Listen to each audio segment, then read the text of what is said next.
요한 1서 1장 5절부터 10절까지 말씀을 교독하겠습니다. 마지막 절은 함께 읽겠습니다. 요한 1서 1장 5절부터 10절입니다. 우리가 그에게서 듣고 너희에게 전하는 소식이 이것이니 곧 하나님은 빛이시라. 그에게는 어둠이 조금도 없으시다는 것이니라.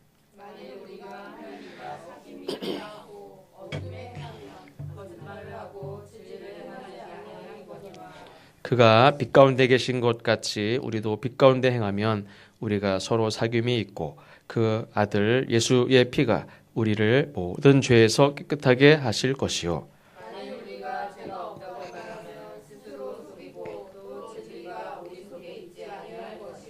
만일 우리가 우리 죄를 자백하면 그는 미쁘시고 의로우사 우리 죄를 사하시며 우리를 모든 불의에서 깨끗하게 하실 것이요. 만일 우리가 범죄하지 아니하였다 하면 하나님을 거짓말하는 이로 만드는 것이니 또한 그의 말씀이 우리 속에 있지 아니하니라.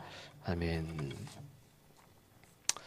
또 오늘 본문의 말씀을 이렇게 보면서 신앙생활이라는 말을 다른 말로 표현해 본다면 하나님과의 사귐이다 이렇게 말할 수도 있겠다 하는 생각을 했습니다. 신앙생활은 일단 교회 다니는 거, 교회에서 어떤 봉사하는 거, 어떤 일을 하는 것도 중요하지만 실제 하나님과의 인격적인 사귐이 사실 근본적인 신앙생활이지 어떤 청소를 하고 밥을 하고 뭐 이렇게 하는 내가 어떤 일을 하는 것도 중요하지만 진짜 하나님과의 나의 사귐이 없으면 그 신앙생활이라고 할 수 없을 것 같습니다. 그러면 하나님과의 사귐은 어떻게 가능한가? 우리가 읽지는 않았지만 1절 말씀에 보면 예수님을 생명의 말씀이다 이렇게 표현을 하고 있습니다. 예수님을 생명의 말씀으로. 그래서 하나님과 어떻게 사귀느냐? 이 말씀을 통해서 사귈 수 있다. 그리고 오늘 말씀에 보면 7절 말씀에 빛 가운데 행하면 서로 사귐이 있다. 그렇게 말씀하고 있습니다. 예수님을 믿는 것과 예수님과 사귀는 것은 다르죠. 하나님이 살아계신 걸 믿는 거하고 하나님과의 사귐이 있는 거하고는 다르단 말이에요. 하나님을 믿는 것은 하나님과 내가 악수를 한 번도 안 해보고 대화를 한 번도 안 해봐도 믿을 수 있어요. 근데 사귐이라는 것은 인격적인 교제가 있는 거고 친하다는 거죠. 친한 거. 잘 아는 사이란 말이에요. 그분도 나를 다 알고 나도 그분을 다 알고 그분이 어떤 성향이며 어떤 걸 좋아하며 어떤 걸 싫어하며 그걸 다 알아요. 그리고 밥도 같으면 먹은 적도 있고 차도 마신 적도 있고 남자들 같으면 같이 목욕을 간 적도 있고 운동을 같이 한 적도 있고 뭐 등산도 같이 한 적도 있고 같이 공부한 적도 있고 뭐 얘기도 많이 나누고 이렇게 사귐이라는 것은 어떤 접촉이 있고 교제가 있고 그렇지 않습니까? 그래서 예수님을 믿는 것과 예수님과의 사귐은 차원이 다른 겁니다. 그래서 우리가 예수를 믿는다 하면서도 예수님과의 사귐이 없으면서도 나는 예수를 믿어 이렇게 얘기하는 사람도 있다 그런 말이죠. 그래서 예수님 그냥 믿는다 하는 것을 넘어서서 우리가 예수님과의 사귐, 하나님과의 사귐이 정말 그러니까 참된 신앙생활이라고 한다면 이 예수님과의 사귐을 가능하게 하는 것은 오늘 말씀에 보면 빛 가운데 살아야 된다 이렇게 말씀을 하고 있습니다. 그러면 빛 가운데 사는 게 뭐냐? 낮이나 밤이나 그냥 불 계속 켜놓고 그냥 밝은 데서 사는 게 빛 가운데 사는 거냐? 그렇진 않죠. 죄를 짓고 사는 사람들을 우리는 주로 이제 표현을 어둠에 거하는 자식들, 어둠 가운데 어둠의 자식들 이렇게 표현을 하는데 그러면 빛 가운데 사는 사람들은 죄를 짓지 않고 사느냐? 죄를 안 짓는 것도 물론 이제 중요하죠. 그렇게 생각할 수도 있지만 사실 어떻게 보면 우리는 하루도 죄를 짓지 않고 사는 날이 없단 말이에요. 모두가 다 죄인이고 실제 또 매일매일 죄를 짓고 살고 나는 어제는 죄 안 짓고 살았어. 이런 사람이 있습니까? 누굴 때리진 않아도 누굴 도왔어야 되는데 돕지 않은 경우도 있고 누굴 위해서 기도했어야 되는데 기도 안 한 것도 있고 무슨 나쁜 짓을 막 하고 돌아다니는 것만 죄가 아니죠. 내가 하나님이 나에게 건강도 주시고 재물도 주시고 지혜도 주시고 직분도 주시고 시간도 주시고 많은 걸 주시면서 뭔가를 할 수 있도록 기회를 주시고 또 직분도 주시고 사명도 주시고 그랬는데도 안 한 것도 죄란 말이에요. 어쨌든 우리는 하루도 죄를 짓지 않고 사는 날이 없어요. 그러면 우리는 빛 가운데 사는 게 아니냐? 늘 그냥 절망할 수밖에 없고 그냥 나는 틀렸어. 아무리 해도 안 돼. 나는 그냥 늘 어둠 가운데 있는 자냐? 그렇지 않죠. 빛 가운데 산다는 것은 뭐냐면 첫 번째로는 빛 가운데 있으면 우리가 다 보여요. 누군지도 얼굴도 보이고 내 옷 색깔도 보이고 어떤 때는 뭐 묻은 것도 보이고 다 보인단 말이에요. 빛 가운데 있다는 것은 내가 나를 이렇게 드러낸다는 거예요. 어둠 가운데 있다는 건 나를 이렇게 숨기는 거예요. 조금이라도 그늘 가운데 아니면 저쪽에 구석에 어두운 그늘 속에 이렇게 있으면 누구지? 잘 안 보여요. 근데 빛 가운데 내가 이렇게 드러난다는 거는 나를 드러낸다는 거예요. 7절에 보면 빛 가운데 살면 예수의 피가 우리의 죄를 깨끗하게 하신다. 이렇게 말씀합니다. 그러니까 빛 가운데 사는 것의 중요한 핵심은 우리 죄가 드러난다는 거예요. 그리고 빛 가운데 드러나는 내 죄를 드러내는 중요한 목적은 그걸 깨끗하게 하기 위한 거예요. 그래서 빛 가운데 산다는 말은 죄를 짓지 말아라. 죄 짓고 살지 말아라 하는 말이라기보다도 죄를 드러내라는 말이에요. 하나님 앞에 죄를 드러내는 거. 빛 가운데로 나오라. 자기 죄를 드러내라는 거예요. 자꾸 숨어서 나도 숨기고 죄도 숨기고 이렇게 그냥 나의 존재를 이렇게 숨기는 게 아니라 죄를 드러내고 죄를 숨기지 말고 고백하고 회개하라는 말이죠. 그래서 죄를 드러내고 싶지 않은 사람은 자기 정체, 자기 속내, 자기 허물 이거를 숨기려고 하죠. 그래서 숨기기 위해서 어디로 갑니까? 빛으로 나오는 게 아니라 어둠으로 들어간단 말이에요. 그러니까 죄를 얼마나 지었느냐 하는 것도 물론 중요하죠. 용서받을 수 있는 죄와 용서받지 못하는 죄가 있다고도 하니까 죄를 얼마나 지었느냐도 중요하고 어떤 죄를 지었느냐도 참 중요한데 근데 그것보다 중요한 거는 죄를 숨기느냐 죄를 드러내느냐 이게 제일 중요해. 분명히 예수님은 구약에는 용서받지 못할 신약에도 성령을 거스르는 죄 이렇게 표현도 하고는 있지만 예수님은 그 모든 죄를 용서하신다고 그랬어요. 우리는 그걸 믿죠. 그러니까 숨기느냐 감추느냐 아니면 드러내느냐 고백하느냐 이게 제일 중요해. 내 생각에는 이건 드러내면 난 죽어. 드러내면 나는 그냥 망해. 이걸 드러내면 나는 더 이상 인간 대접을 받을 수 없고 내가 목사로 직무를 감당할 수도 없고 내가 남편일 수도 없고 내가 누구의 아버지일 수도 없고 나는 누구에게 친구일 수도 없어. 그렇다 할지라도 하나님 앞에 그거를 드러내느냐 여전히 숨기느냐 이게 더 제일 중요해. 어떤 죄를 졌든지 그게 중요한 게 아니라 빛 가운데 행하라 이 말씀은 하나님 앞에 죄를 숨기지 말아라. 다 드러내라 하는 말입니다. 의사 앞에도 우리가 아픈 거를 아픈 부위와 증상을 또 과거의 경력을 다 얘기를 해야 돼요. 적당히 숨기고서 그리고 고치면 또 다 고치기를 바라는 거 그거는 고칠 수가 없어요. 하나님 앞에 다 드러내고 증상도 다 얘기해야 되고 배를 까려면 까고 등을 올리라고 하면 올리고 눈을 이렇게 하려면 하고 입을 벌리라고 그러면 벌리고 코 속도 봐야 되고 입 속도 봐야 되고 어떨 땐 내시경도 하고 막 하겠다고 그러면 그냥 보여줘야 돼 다. 그래야 그걸 고치지. 여기 내시경은 안 됩니다. 수면 내시경 안 하면 어떤 분들이 이렇게 입으로 이렇게 맨정신에 이거 넣다가 막 난 다시는 일어날 줄 몰랐다고 그러고 내시경 안 한다. 수면 내시경 한다고. 잘하시는 분도 있긴 있어요. 근데 어떤 목사님은요. 수면 내시경 안 했는데 이거 딱 끼고 이렇게 했는데 수면 내시경 안 했는데도 자다가 일어나니까 다 했더래. 그래가지고 아니 진짜 비도 좋다. 어떻게 잘하면 뭐만 넣어도 아까 끓여가지고 막 하고 목도 아프고 막 이거 진짜 죽을 것 같다는데 이 사람은 그냥 잤대요. 그냥 자고 일어났더니 다 끝났대. 그래서 그것도 참 하나님이 주신 특별한 은혜다.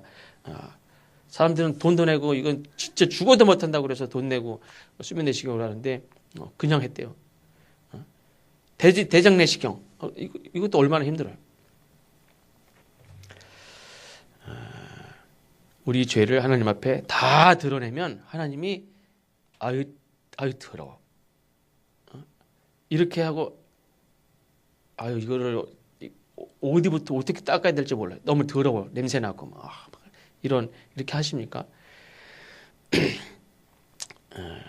그러니까 하나님과의 사귐에 대해 말씀하셨는데 우리를 깨끗하게 하시고 용서하시고 사귐에까지 나아가는데 이게 너무 더러워. 그렇게 말씀하시냐? 그렇지 않죠. 하나님은 좋으신 하나님입니다. 만약에 우리 하영이가 때를 안 밀어가지고 딱 보니까 때가 덕지 더러워. 그러면 그거를 아유 이게 누구네 자식이야, 누구네 딸내미야, 야 저리 가. 한번 네가 한번 씻고 와. 그래야 돼. 씻어줄게. 그렇습니까? 그렇지 않지. 일로 와봐. 벗어. 그래가지고 막 해가지고 때를 밀어주고 때 수세미를 그냥 팍팍팍 하면 때가 막 국수같이 줄줄줄줄 나오면 아유 더러워. 그럽니까? 속이 잘 시원하지. 깨끗해지고 그냥 로션도 딱 발라주고 막 얼마나 깨끗하고 아유 얼마나 이뻐요. 뭐 이렇지. 하나님도 좋으신 하나님이란 말이에요. 아이 더러워. 그렇게 더러운 것이 다 드러나도 요즘 애들 그렇지만 저 어렸을 때도 그냥 겨울에 두고두고 뒀다가 이렇게 빨간 통, 그 달아 큰 통에다가 뜨거운 받아서 그냥 작정하고 겨울에 막 목욕하면 그냥 이 발꿈치 뒤쪽부터 그냥 새까매가지고 그냥 그거를 막 다, 그걸 때를 밀면 아주 그냥 가관 다니죠. 한 번 밀어가지고 안 되죠. 또 밀고 한 번 싹 떼밀고 한 번 또 밀어도 또 나와요. 때가. 하나님께서는 이 죄를 이렇게 드러내고 고백하고 하는 자를 아휴 더러워 혐오스럽게 여기냐? 그렇지 않단 말이에요. 사람들은 그렇게 여길지 모르지만 하나님은 좋으신 하나님이기 때문에 이리 와! 그래가지고 싹 닦아주시고 깨끗하게 하시는 분이지. 그리고 죄를 용서하신다고 그랬죠. 죄를 용서하시고 죄를 깨끗하게 하시고 또 진정한 그 사람과의 사귐을 갖는 분이 하나님이시다. 9절 말씀에도 보면 죄를 사하시며 모든 불의에서 깨끗하게 하실 것이다 말씀했습니다. 그러니까 인간적으로는 죄를 고백하는 사람을 용서할 수 있어요. 근데 그 사람이 죄를 깨끗하게 할 수 있습니까? 저 사람의 죄를 내가 용서는 할 수 있단 말인데 근데 그 죄를 내가 그 죄를 깨끗하게 할 수 있는 권한은 나에게 없어요. 근데 예수님께서는 그 사람의 죄를 용서하시고 그 죄를 온전하게 깨끗하게도 하신단 말이에요. 저 사람이 나를 용서했다고 그게 완전히 다 없어지고 내가 정말 자유함을 얻고 괜찮습니까? 괜찮지 않아요. 내가 저 사람한테 잘못했으면 저 사람이 상처를 줬으면 저 사람이 괜찮아. 다 용서가 됐어요. 그럼 이 죄가 없어집니까? 죄가 안 없어져요. 죄는 사람은 거기까지가 한계예요. 근데 예수님은 죄를 용서하시고 죄를 깨끗하게 온전하게 깨끗하게 하시고 그리고 그 사람과 영원히 변하지 않는 사귐을 갖는다는 거예요. 그래서 좋으신 하나님이. 그래서 8절에 보면 만일 우리가 죄가 없다 말하면 자기를 속이는 것이라고 그랬습니다. 그러나 9절에 우리 죄를 자백하면 그게 바로 빛 가운데 사는 것이다. 그러니까 빛 가운데 사는 사람은 어떤 사람이냐면 나는 죄인입니다. 말하는 사람이 빛 가운데 사는 거예요. 물론 죄는 드러나죠. 그러나 그게 진정으로 사는 길이고 용서받는 길이고 하나님과의 사귐이 있는 길이다. 성경에 보면 우리가 잘 아는 그런 예가 있죠. 누가복음 18장에 보면 어떤 세리는 감히 하늘을 쳐다보지도 못하고 가슴을 치며 하나님이여 불쌍히 여기소서 나는 죄인이로소이다. 나는 죄인입니다. 이렇게 얘기하죠. 근데 반대로 바리새인은 하나님이여 나는 이 세리와 같지 아니하옵니다. 감사합니다. 이렇게 기도를 해요. 실제 이 세리는 남의 돈을 이렇게 갈취하는 사람 있죠. 100원 걷고 200원 걷어가지고 100원 자기가 갖고 100원 내고 그렇게 막 걷어요. 그러니까 말 그대로 날강도예요. 날강도. 어떤 그 책에 보니까 당시 그 거지들 있죠. 거지들은 동량을 하는데 그 돈을 받는데 그 돈을 세리가 주는 돈은 받지 않는데 그 정도로 세리가 가지고 있는 돈은 더러운 거예요. 그 돈이 어떤 돈인지 다 알아요. 내가 굶어 죽으면 죽었지 저런 나쁜 놈 내가 네 돈을 받냐? 그 정도로 세리는 더럽게 여겨지는 사람들이 싫어하는 사람 취급도 안 하는 그런 사람인데 근데 예수님은 세리가 바리새인보다 어렵다 이렇게 말씀하셨어요. 어떤 기준으로 세리가 더 낫냐? 우리가 볼 때는 그래도 바리새인이 낫지 세리가 더 낫냐? 그렇게 생각할 수 있지만 세리는 자기 죄를 고백하지만 바리새인은 자기 죄를 드러내지 않아요. 물론 이제 세리와 같이 그런 삶을 계속 살아도 고백만 하면 된다. 그 말은 절대로 아닙니다. 하나님이 보시면 사실 드러난 사람들이 다 아는 세리의 죄나 드러나지 않았지만 숨겨진 바리새인의 죄나 하나님 보실 때 다 똑같아요. 문제는 뭐냐면 나는 죄인입니다. 난 어떻게 하면 좋을지 난 모르겠습니다. 난 죄인입니다. 이렇게 말하는 사람이냐 아니면 자기 죄를 고백하지 않는 사람이냐.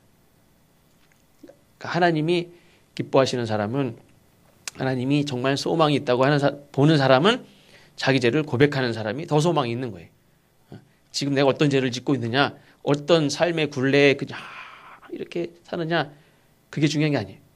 그 굴레를 벗어나게 할 수 있는 것은 우리에게 어떤 길이 있다면 그건 뭐냐면 죄를 고백하는 거예요. 나는 죄인입니다라고 말하는 사람에게 하나님은 소망이 있어요. 그 사람은 하나님이 구원할 수 있어요. 하나님의 능력이 전능하신 분이지만 자기 죄를 고백하지 않는 사람은 구원할 수가 없어요. 그러니까 자기 스스로 자기 죄를 감추는 사람을 어떻게 구원합니까? 어떻게 용서합니까? 그러니까 세리가 실제 잘못은 많이 하고 많은 사람들에게 아픔을 주고 한 사람이지만 그래도 나는 죄입니다. 진심으로 뉘우치는 그 사람에게 소망이 있다. 그 사람이 변화되고 하나님의 용서를 받고 새 사람이 되면 그 모든 것을 새로운 하나님의 더 귀한 일들을 감당하는 사람이 될 수 있습니다. 우리가 천국 그러면 하나님과 함께 하나님 상관없이 그냥 좋은 곳이 아니죠. 뭐 하나님 안 믿는 사람들은 천국 그러면 천당 그러면 그냥 좋은 곳 아프지도 않고 죽지도 않고 괴롭지도 않고 싸우지도 않고 그냥 좋은 곳 하지만 우리는 그냥 좋은 곳이 아니라 하나님과 함께 계신 주님과 함께 영원히 살 수 있는 예비된 곳이 천국이지. 하나님 상관없이 좋은 곳은 모르겠습니까? 그런 데가 따로 또 어디 있는지 모르지만 하나님과 함께 영원히 사는 것이 천국의 삶인데 천국의 삶은 모든 것이 자기의 것이 하나도 드러나지 않은 것이 없이 다 드러난 상태로 사는 것이 천국의 삶이에요. 그리고 그 상태에서 모든 믿음의 형제들과 또 함께 사는 것이 천국의 삶이에요. 그러니까 이 땅에서 하나님 앞에 죄를 다 드러내는 것이 가능하지가 않아요. 죽을 때까지 뭔가를 이렇게 다 드러내지 않고 고백되지 않고 용서받지 않고 깨끗함 받지 않고 이렇게 살면 막상 딱 천국에 들어가야 되는 그런 상황에서 못 들어갈 수 있는 상황이 생겨요. 천국에서도 만약에 숨겨야 될 것은 계속 숨기고 살 수 있습니까? 없어요. 천국은 이런 경우가 있죠. 한국에서 죄를 지은 사람이 후다닥 비행기 타고 도망갔죠. 어디로? 다른 나라로. 필리핀이든 독일이든 어디로 갑니다. 자기를 아는 사람이 없이 필리핀 같은 곳으로 가서 자기 죄를 다 숨기고 그리고 돈을 좀 가져가서 막 이렇게 쓰고 싶은 대로 잘 살아요. 천국은 그런 곳이 아니다. 모든 과거를 아무도 모르게 다 묻고 이제 됐어요. 마음이 편해. 그런 곳이 천국이 아니란 말이에요. 지난번에 그 필리핀 한인중앙교회 다녀왔을 때 그 신요 선교사님이 그런 얘기를 하시는 걸 들었습니다. 필리핀에서는 필리핀에서 거기서 거의 20년째 계속 계시니까 그 또 한인중앙교회 그러니까 유학생들도 오고 또 이런 사람들 사업하는 사람들 오고 많은 사람들이 오면 교회로 와요. 교회로 와야 또 한인들끼리 어울리기도 하고 예배도 드리고 그렇게 하는데 교회에서조차도 이렇게 한국에서 들어와서 등록해서 예배를 다니잖아요. 교회 신앙생활 하잖아요. 그러면 무슨 일 하십니까? 한국에서 무슨 일 하셨어요? 이거 절대 묻지 않는데요. 그게 불문율이에요. 그만큼 한국에서 어떤 사연 때문에 어떤 죄를 짓고 숨기고 그냥 필리핀에 와서 사는 사람이 그만큼 많다는 거예요. 그래서 묻지 않은데. 근데 천국을 그런 식으로 기대하며 사는 사람들이 있어요. 그렇지 않아요. 그냥 이 세상에서는 숨기고 있다가 천국만 가면 이제 됐지. 아무도 아는 사람 없고 그냥 그게 아니에요.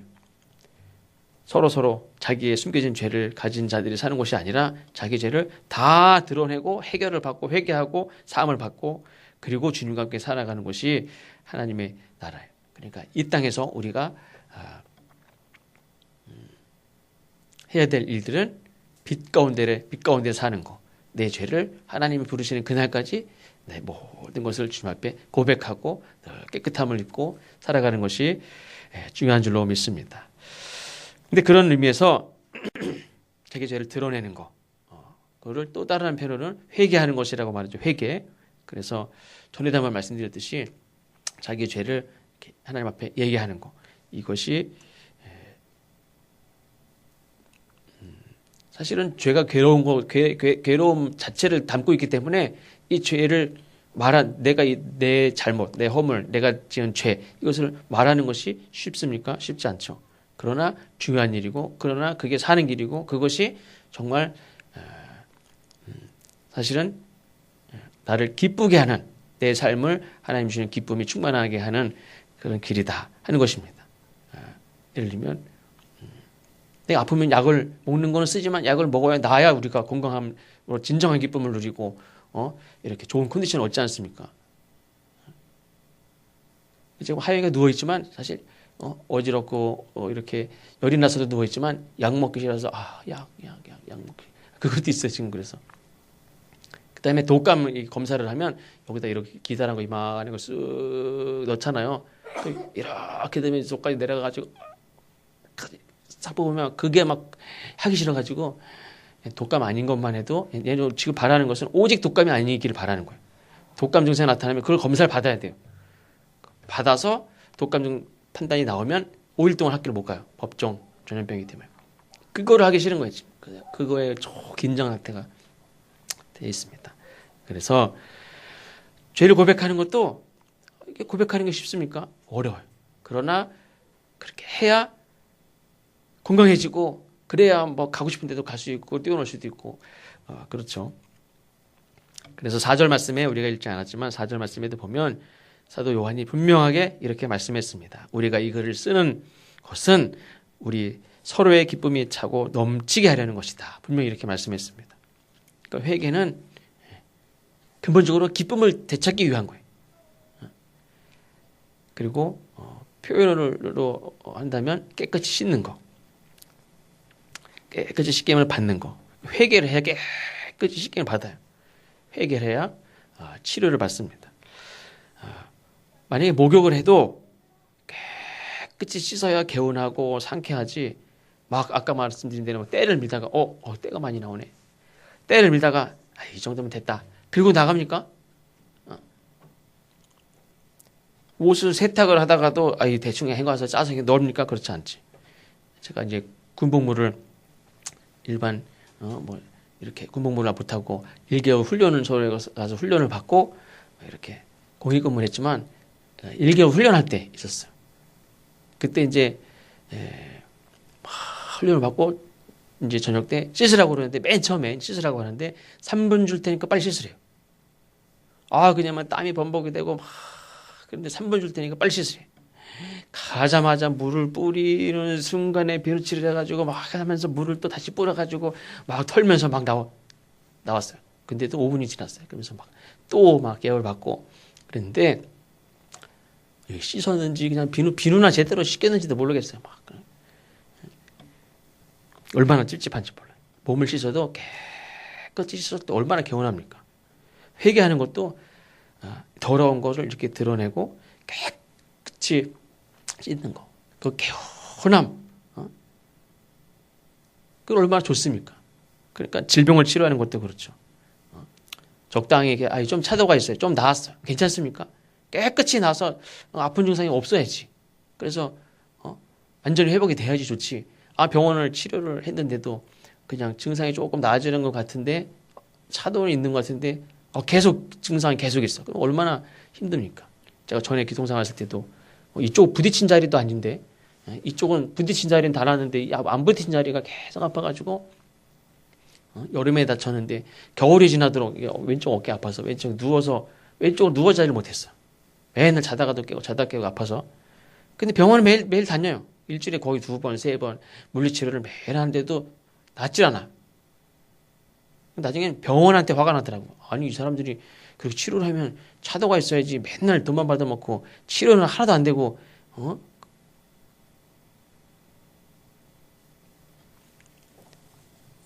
그 증상이 조금 이제 낫기 시작하지만 계속 아프고 막 계속 그랬어요. 어느 날은 더 아프기도 하고 비 오는 날은 더 아프기도 하고. 아픈 것도 깨끗이 나야지 좋지. 조금 나아졌다고 해야 됐다. 목욕도 하려면 깨끗이 해야지. 개운하지. 죄도 그래요. 죄도. 하나님 앞에 죄가 많고 적음의 문제가 아니라 우리 죄는 다 깨끗이 씻김 받는 것이 중요한 줄로 믿습니다. 그래서 죄가 너무 많은 사람이라고 아까 말씀드린 대로 넌 너무 더럽구나. 너 같은 더러운 놈은 처음 봤다. 이렇게 하지 아니하시고 다 깨끗하게 우리를 씻기신다. 회개하는 것이 그래서 참 중요한 일이다 하는 것입니다. 그래서 하나님 보실 때는 물론 더 더러운 사람이 있고 조금 더러운 사람이 있고 하겠지만 하나님 보실 때는 공통점은 뭐냐면 다 깨끗해져야 될 사람이. 너는 더럽구나. 너는 덜 더럽구나. 너는 그래도 잘 유지가 됐구나. 이걸로 판단하시는 게 아니라 하나님 보시는 것은 똑같이 다 깨끗해져야 될 사람. 큰아들은 깨끗하게 닦고 둘째는 대충 닦아줍니까? 다 깨끗해져야 될 사람이라는 거예요. 그 사람이 어떤 잘못을 했든 어떤 죄가 있든 얼마나 더럽든 상관없이 다 깨끗해져야 될 사람. 그러나 이것도 다 회개하는 자에게 주어지는 거지 숨기는 자에게는 아무 소용이 없다. 그러면 회개를 매일매일 해야 되느냐? 그렇죠. 세수도 매일매일 필요하면 어떤 사람은 2번도 하고 아침에도 하고 어떨 때는 필요하면 낮에도 하고 잘 때도 하고 어떤 분은 텔레비전에서 보니까 어떤 분은 이렇게 피부가 좋아지라고 3번, 10번씩 하는 10번씩 하는 분들이 10번씩. 그래서 얼굴에 뽀드득 소리가 나야지 그게 깨끗하다고 생각하고 그렇게 하는 사람도 봤어요. 그 정도로 하라는 게 아니라 회개도 그렇죠. 그러면 세수도 그렇게 하느냐? 어차피 오늘 씻어도 내일 또 씻을 건데 뭐 씻어 그냥 씻지. 그게 아니죠. 가족 얘기 자꾸 해서 죄송한데 세이도 바지를 그냥 벗어서 그냥 침대 아래다 놓고 옷도 이렇게 놔요. 왜 그냥 거기다 놓냐? 아니 내일 그대로 입을 건데 뭘 그 잘 해서 옷장에 뭐하러 넣어요? 그냥 이렇게 일어나가지고 다시 입을 건데 뭘 넣냐? 그래서 그것도 편리하긴 해요, 그렇죠? 하긴 맞는데 보니까 남자애들이 그런 애들이 많대요.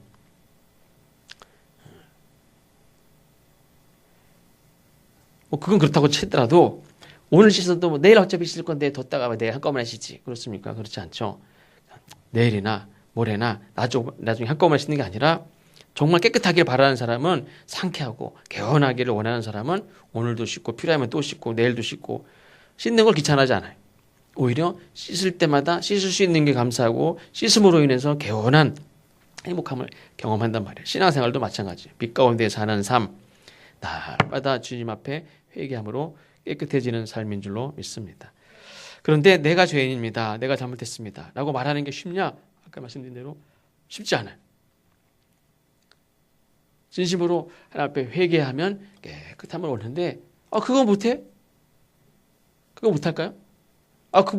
다른 거 뭐 하라고 할 텐데 그걸 뭘 못하겠어요. 그러나 그게 쉽지 않아요. 내 죄를 고백하지 않으려고 하는 게 우리의 죄성이기 때문에 그래요. 인정하지 않으려고 하는 거. 우리가 잘 아는 대로 아담도 그랬죠. 아담이 분명히 저걸 먹으면 정령 죽으리라 하는 거를 알아요. 그런데도 불구하고 그거를 그냥 하와가 주니까 그거를 아니 이거 당신 먹지 말라고 했는데 당신 이걸 줬죠. 자기한테 줬을 때 당신 먹어봐. 줬을 때 우리 같으면 기술초풍을 하죠. 당신 먹었어? 어떻게 죽으려고 이걸 먹었어? 빨리 토해내 막 이렇게 하든지 막 어떻게 이걸 먹으면 어떻게 할 텐데 아담은 한마디도 안 하고 주는 걸 먹었어요. 하와가 어떤 얘기를 했는지 모르지만 하와는 뱀이 막 유혹하기라도 했죠. 이걸 먹으면 눈이 밝아져서 하나님 같이 되고 막 얘기를 하니까 그런가 해가지고 그걸 먹었다고 치지만 아담은 하와가 이거 먹으면 당신 예뻐져, 당신 건강해져, 당신 죽지도 않아 뭐 그렇게 미혹했느냐 그런 얘기는 하나도 없어요. 근데 하와가 준 거는 먹었어요. 그 얘기밖에 안 나와. 이거 먹으면 안 된다고 말을 하든지 당신 이거 먹었냐고 물어보든지 뭐 그렇게 해야 될 사람인데 주는 거 그냥 먹었어요. 홀라당. 그리고 제일 미련한 게 남자인 것 같기도 해요. 그렇죠? 그냥 주면 먹어요. 근데 어쨌든 아담이 죄를 졌어요. 그때 하나님이 물어보셨죠. 그랬더니 아담이 한 얘기가 뭐냐면 하나님이 나를 위해서 주신 그 여자가 먹게 해서 먹었습니다. 그냥 저 여자가 줘서 먹었습니다. 그것도 아니고 하나님이 나한테 주신 그 여자가 줘서 나를 먹게 해서 먹었습니다. 잘못했다는 말은 한마디도 하지 않고 하나님도 책임이 없지 않습니다. 이 얘기를 하고 있는 거예요. 철저하게 자기를 방어하고 변호하고 당신에게도 책임이 있다. 이렇게 얘기하는 게 사람이. 그리고 하나님은 하와한테도 물으시죠. 하와도 똑같죠. 다 내 잘못입니다. 내가 나 먹은 것도 큰 죄인데 남편까지도 먹게 했으니 다 내 잘못입니다. 라고 말하지 않고 어떻게 말하냐면 뱀이 먹으라고 해서 먹었습니다. 그러니까 아담과 하와가 하나님에게서 에덴 동산에서 이렇게 쫓겨난 것은 죄를 지어서 라기보다도 어떤 의미에서는 잘못을 인정하지 않아서 회개하지 않아서 다 그렇게 생각을 할 수 있습니다. 다윗과 사울도 마찬가지죠. 우리가 뭐 율법적으로 보면 다윗이 더 큰 죄를 졌어요. 간음을 하고 그것도 자기의 충성스러운 신하를 죽이고 아내로 저자했습니까? 간음죄와 살인죄. 10계명에서는 2계명을 다 어겼어요. 2계명이 아니죠. 3계명, 4계명을 남의 것을 탐낸 거, 남의 아내를 탐낸 것부터 해가지고. 근데 더 큰 죄를 졌지만 하나님께서는 다윗의 삶을 유지를 시켜주셨어요. 지켜줬어요, 삶을. 그리고 회복도 시켜줬어요. 이유는 진심으로 회개했기 때문에 그래요. 사울은 하나님께 버림을 받았어요. 이유는 계속 자기 잘못을 인정하지 않고 좀 백성들이 데리고 왔다, 백성들이 원했다 이런 식으로 핑계를 대고 변명을 했기 때문에 그렇습니다. 우리가 하나님 앞에 죄를 고백하고 하나님이 이렇게 기회가 있죠. 다 이렇게 물으실 때가 있어요. 하나님이 양심을 통해서 나에게 말을 하게 하실 때도 있고 하나님이 어떤 기회에 나단 선지자가 묻든 부모님이 묻든 남편이 묻든 자녀가 묻든 어떤 기회가 다 있어요. 그때 내가 말할 수 있는 기회가 있어요. 그때를 계속 넘어가고 그거를 묻으면 그때 방법이 없죠. 자기 죄를 얼마나 졌느냐, 어떤 죄를 졌느냐 그게 중요한 게 아니라 물론 그 죄 때문에 아프고 힘들고 내가 해결할 수 없는 방법이긴 하지만 하나님 앞에 고백하는 것이 중요하다. 말하는 것이 중요하다. 그러면 살 길이 있고 나를 회복도 시켜주시고 그 사람들에게 인정받는 사람으로도 아니 이스라엘 백성들이 다 원하는 그 시대가 다윗의 시대예요. 시편 말씀에도 자기가 지은 죄를 얼마나 많이 어떤 목사님은 그렇게도 봐요. 이 자기의 죄를 그냥 한번 고백하고 이렇게 난 고백했으니까 잊혀지기를 바라죠. 근데 다윗은 그걸 기록했다는 거예요. 자기의 죄를 그 죄를 짓고 그 괴로웠던 그런 마음들 하나님의 은혜를 다 구구절절하게 그걸 이렇게 다 기록했다는 거예요. 그것도 쉽지 않은 거예요, 사실은. 그냥 입으로만 하나님 앞에서만 이렇게 기도한 게 아니라 그거를 남겼다는 거예요. 그게 진짜 진심으로 하나님 앞에 회개하는 모습이라고도 말을 하는데 우리 돌아가신 한경진 목사님도 그런 예화가 있죠.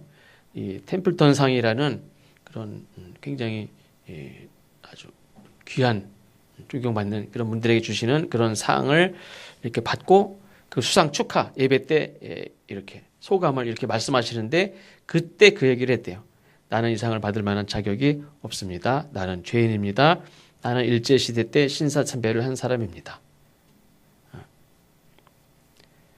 그런 나에게 이런 상을 주시는 것은 아마 나 같은 자도 하나님이 들어 쓰신다는 것을 보여주시려고 하심인 것 같습니다. 다른 때도 되잖아요. 그 큰 교회 목사님이시니까 그냥 대회 때만 한 번 하셔도 어차피 아는 사람 알고 어쨌든 고백을 한 거니까 공중에서 한 거니까 할 수 있는데 하필이면 상을 받는 자리에서 나는 상을 받을 수 있는 자격이 없는 사람입니다. 나는 죄인입니다. 나는 신사참배한 사람입니다.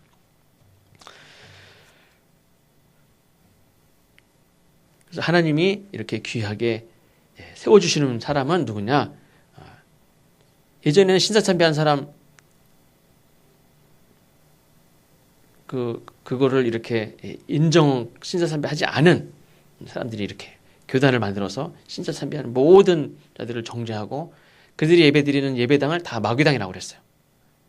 신사참배한 사람들이 어떻게 하나님을 예배해? 그건 물론 맞죠. 회개하지도 않고 뻔뻔스럽게 일제시대 때는 사람들 다 잡아 족치고 갖다 팔아넘기고 갔다가 그렇게 하고 종팔하다가 하고 사람들 모아다가 갔다가 탄광이든 저런 데다가 다 갖다 넘기고 군인으로 막 보내고 그걸 찬양하고 그러던 사람들이 그리스도인들이 다 바뀌어가지고는 또 막 하나님에게 복을 달라고 그렇게 회개하지도 않은 하면서 그렇게 하는 거. 물론 그것이 그렇지만 그 정도로 굉장히 대립이 심했던 굉장히 중요한 문제죠. 기독교가 이렇게 고백하지 않고 넘어가는 일본 사람들한테만 얘기할 게 아니죠. 일본 사람들이 자기 죄를 정말 진심으로 고백합니까? 말합니까? 말하지 않지. 우리가 무슨 재물로 보상을 해달라는 그런 참보다도 진심으로 회개하는, 잘못했다고 말하는 거, 그걸 듣고 싶은 건데 말을 못 하잖아요, 잘. 그러니까 개인도 마찬가지고 국가도 마찬가지고 잘못했다고 인정하는 거를 굉장히 못해요. 우리가 하나님 앞에 교회를 세우고 부흥을 시키고 교회사가 늘어나고 하는 것보다 중요한 것은 우리가 과거는 지나간 거니까 다 필요 없습니까? 그렇지 않아요. 반드시 그게 그 사람의 앞날에 지금의 영향을 줘요. 회개할 것은 반드시 해야 된단 말이에요. 그러니까 저 사람들이 당신 신사참배한 놈들 니네들이 예배드리는 게 예배당이냐? 마귀당이지. 저 사람들만 나쁜 게 아니에요. 내게 하나님이 회개할 기회를 또 회개될 것을 분명히 말씀하셨는데 왜 하니까지 두말을 하고 죄를 짓고 그거 안 그런 척하고 왜 거룩한 척 그렇게 해. 그러니까 잘못한 거 잘못했다고 인정을 하고 교회를 세워가야지.